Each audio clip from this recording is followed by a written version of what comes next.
talking about the best dividend stocks for 2021. Now, in Money Finance Freedom, we usually talk about stocks that are going to help you with your future financial freedom, and that's exactly what we're going to do today. We're going to talk about stocks that if you put money into them, they're going to pay you money back. Now, what could be better than a stock that not only pays you on its growth, but just on its annual revenue? Now, most of these dividends pay out quarterly, so you could be expecting to see a little bit of return every few months. Now, that's important to us because we can take that return and invest it somewhere else. Now, I use the drip method, which means that my dividend stock payouts go back into that stock. So I don't just own 1, 2, or 3 shares, but I'm constantly buying fractional shares back of that same stock. Now, the longer we hold these dividend stocks, not only will they grow from their average growth based on the stock market, but they will also be giving us that money that we can put back in, therefore increasing not only the average amount of stocks we have, but the actual amount that we're getting paid in our dividend. Now, we're going to be looking at the Warren Buffett style of investing here. You want to be buying products that you're also using, and we'll get into that with our first stock. The first stock we're going to be looking at today is Target. Now, I know with Target, this is something that I see every day. It's a name brand company, ticker symbol TGT. Now, with Target, we're going to see that the average trading volume is relatively good. We see that it's around the 3 to 4 million shares a day. So that's very important for us when looking at the overall health of a stock. Now, if we go over here to Google Finance, we're going to see that in the last 5 days, we've actually had a little bit of a negative point. I see this as a good place to buy because the farther back we look, the better growth they've had. Now, if we look at the past year, we know Target has had a great year since the pandemic started. The very few places that were open are places like Target, Walmart, grocery stores. These were treated as essential corporations that needed to be open so people could go shopping and buy the things they needed for small home repairs, grocery shopping, or even shopping for clothes. Now, the great thing about Target is it offers all of that. Its close competitor is Walmart, obviously, and we know Walmart has been a giant in this industry for years. Target has had room to grow. Target has a few corporations within it. It has Target, Target City, and then even the giant Targets. So Target has done a really good job of fitting into small college towns. So when you need to go buy something for your dorm or for your apartment, you can head over to Target and get little essentials. You also have the grocery store side of Target. So if you need to go and stop by at the grocery store, you can find the nearest Target rather than finding a Vons or Ralph's. And then also Target has clothing. So when we're talking about things we use on a daily basis, Target basically has it all. Now, when we go into Target, we're going to notice that it has a little bit of a higher caliber in product to places like Walmart and a couple other corporations within the industry. It doesn't really compete with IKEA, Lowe's, and Home Depot. That's an entirely different industry as far as, the building and home renovation side, but it does fit in its own little niche.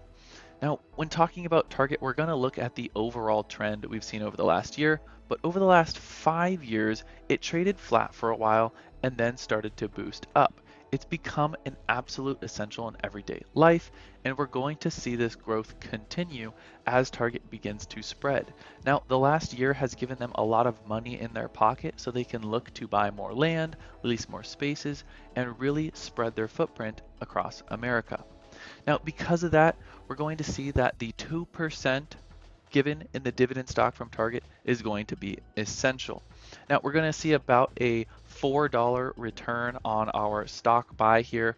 Now, I will tell you guys that I myself have looked into Target. I do hold a position in them, and it's done fairly well for me. Even looking at the last year, we're up about 68%. Now, I didn't buy the dip on this one. I actually bought somewhere in the middle range of there, but my overall investment, my overall return has been great. Now, the next stock we're going to look at today is Pepsi. Now, it's interesting with Pepsi. It's similar to that idea that Warren Buffett has of he drinks Coke every day, so he buys Coke every day. We're going to be talking about Pepsi because Pepsi follows in the same industry, but it also has a great dividend. The Pepsi payout is a 3% dividend, so we're getting a lot of money back on our return, a little bit higher than Target, but we want to look at the general trend of this stock. Over the last year, we've traded flat. And this can actually be pretty consistent across dividend stocks. We should not be shocked when we see that this stock has gone down about 3%. That's okay. Why? Because we're getting a 3% return on our money quarterly. So we're not looking for an increase in the general stock. Now, but if we do look over the past 5 years, we know that Pepsi has had an increase. So we're not looking for a 1-2 year return on our money because that's where the dividend comes in. That's giving us a quarterly return. So our short-term return on Pepsi is fantastic, but our long term is going to be good as well. We're not looking for 2 to 3 years. We're looking at the 5 to 10 years on this stock. Dividend stocks are stocks that you hold and hold for a long time. You're investing in that company as something that's going to be around for a while. These are foundational companies. They're things that we see around all the time. Going back to this to the Thinkorswim charts, we're going to go back to Pepsi, look a little bit more at a technical analysis of the company. Ticker symbol PEP, P-E-P. Now I'm going to take a look at the last 180 days here. We see a 4-hour time period. And again, we see it very volatile, and this is because of the dividend. We have an average takeaway of about 3% of revenue because they're paying back their shareholders. That's where these dips come in. Now, we obviously have the big dip off in March and a little bit of volatility as people weren't being able to buy Pepsi as much. And this is because people weren't going to restaurants, people weren't going to convenience stores, people were staying inside. Pepsi is less frequently purchased for home use and more frequently used for being out and about, whether you need it for your morning pickup, your caffeine intake, or you're at a restaurant, Chipotle, one of those places where you're getting it from either a vending machine or a dispensing machine at where you're eating your lunch. Now that's where Pepsi makes a lot of their money. Now, as we move out of quarantine, as we move out of this pandemic, we're going to see Pepsi sales increase. Their quarterly reports aren't looking great, but that's expected. With a consumer product like this during quarantine, we expected a little bit of a dive. Even products like Coke had a short selling. They weren't selling some of their other brands such as caffeine-free Coke, Coke Zero, because they didn't have enough tin cans to be selling all of these extra profits. So they cut back during quarantine, and we're going to see those different products start to emerge again with both Pepsi and Coke, things like Cherry Coke, or Cherry Pepsi, all of the different off brands that they have within Pepsi. Now, with the 3% dividend, we're going to use that drip method again, and what that means is even though the ticker price of $138 is pretty high for a lot of us, we know that even if we're able to squeak out one share of this, it's going to pay us back at a 3% rate, which is fantastic. The more money we can put into these dividend stocks, the more money we get out. Now we talked about Pepsi trading flat, so the next stock we're going to look into is even more concerning when we're looking at their graphs, but in the long run, we shouldn't worry about it too much. Now that ticker is AT&T. Now ticker symbol T. Now if we look at not only the last 180 days, but the last 3 years, what are we looking at here? It's pretty volatile. It's going up and down all around. I like the Google Finance version of this graph a little bit better just for a technical analysis. We're just going to look up ticker symbol T, AT&T. It's usually going to take us to Tesla first. Now, look at this buy-in point. We're at $28 a share. Now, that's fantastic because we know this stock has room to grow. It's a stabilized company. It's one of the largest companies in the telecommunications industry. Now, we talked about AT&T previously when talking about the 5G market. Now, because of the 5G market, I see AT&T actually growing over the next year or two, whereas in general, we've actually seen it decline over the past year or two. If we do look at a 5-year summary of this chart, it is fairly flat. Now you might be saying, well, it clearly has a 19% drop off, and this is absolutely okay when looking at AT&T, but be worrisome. We do want to see that 7% return quarterly on our dividend return, but we don't necessarily want to see this 20% drop off. Now, I'm not too concerned about a 20% drop off over the last 5 years because I'm looking at the next 5 years.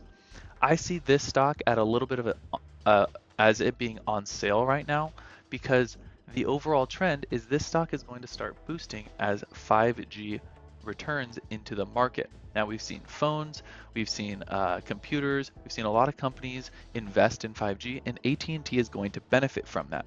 They're a little bit late on creating their infrastructure, but we already know AT&T has one of the largest infrastructures in the industry. So just building off of that, in about 5 years, they're going to again have not only one of the largest, but one of the best infrastructures of 5G.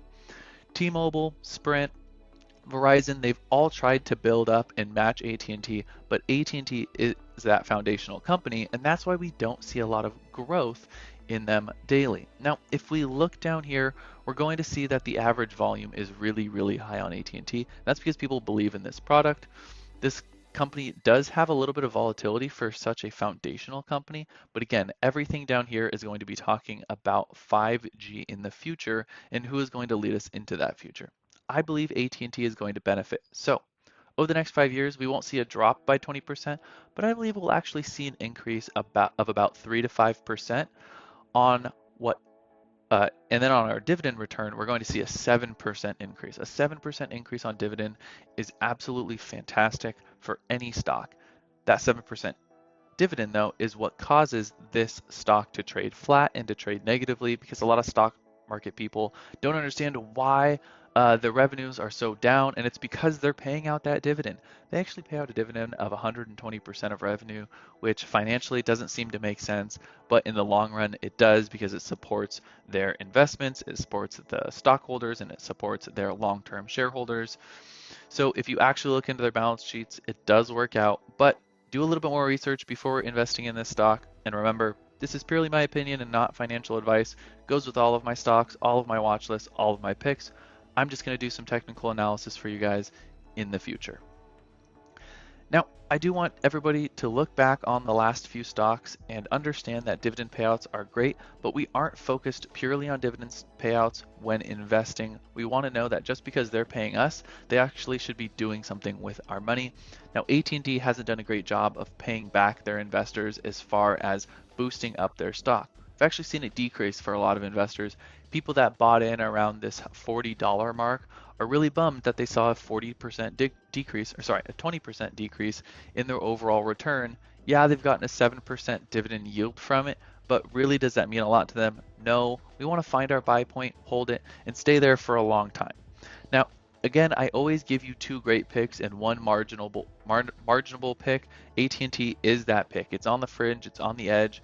Go for it. It's a little bit risky. You're betting on the 5G market, but it's entirely up to you. Do your own research. I'm picking AT&T as an overall plus in the next few years, but again, we don't know.